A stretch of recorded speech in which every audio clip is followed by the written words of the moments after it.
今天分享一个只有我们老家当地才会吃的冬瓜烫面蒸饺，绝对是你吃一次还想吃下一次的那种。准备一块猪肉，要选那种3肥7瘦的，先给它切成条，最后切成丁。这个肉馅不要搅的，必须是这种肉丁。先把它放在碗内，给它腌一下，放半勺13香，1勺甜面酱，这个是我老妈的秘方。再倒一点生抽，给它搅拌均匀，先腌制1-2个小时，这样肉馅会更加的入味。拿一块冬瓜洗干净去皮之后，先给它切成片，再切成条，最后切成丁，放在一个盆内备用。下边就是和面，这个一定要注意，要用80-90度的开水，因为用开水烫出来的面做熟了之后，它的面皮非常的软，而且也特别的好吃。等稍微不太烫了，用手给它和成一个面团，等和好后盖上一个盖子，放在旁边静置10分钟。冬瓜比较爱出水，所以我们包的时候再调馅，把腌好的肉还有姜末倒进来。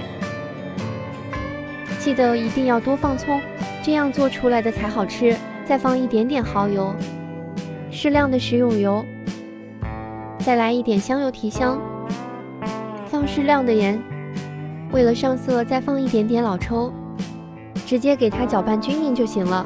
如果你以前没有用过冬瓜馅包饺子，那就提前腌一下，把它的水分刷出来。我就不需要了，把刚才和好的面团直接放在案板上，不需要揉，直接给它搓成一个长条。如果过多的揉，它会变得比较有筋性了，我们这个不需要筋性。然后给它揪成小剂子，大小的话就是咱们平时包水饺3个那样大就可以了。再把每一个剂子稍微团一下，这种扁扁的小饼状。然后就是擀饺子皮了，擀的时候一定是中间厚4边薄。下边就是包饺子了，按照我视频的手法包就行了。我之前一直没有出这个视频，因为它真的太好吃了，每次包完了都会吃10来个，每次吃的都撑得不行了，所以我不想让自己长太胖，就一直没有出。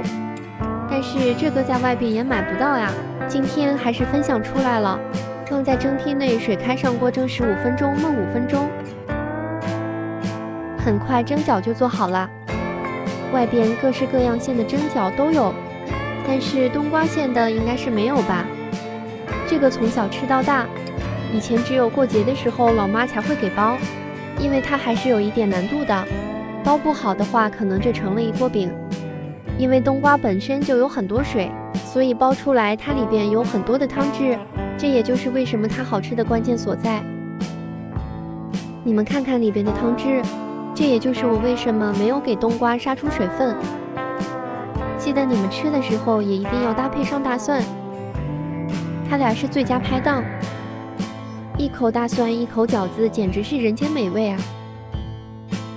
这个味道真的是绝了，我建议大家一定要试试这个做法，真的是太好吃了。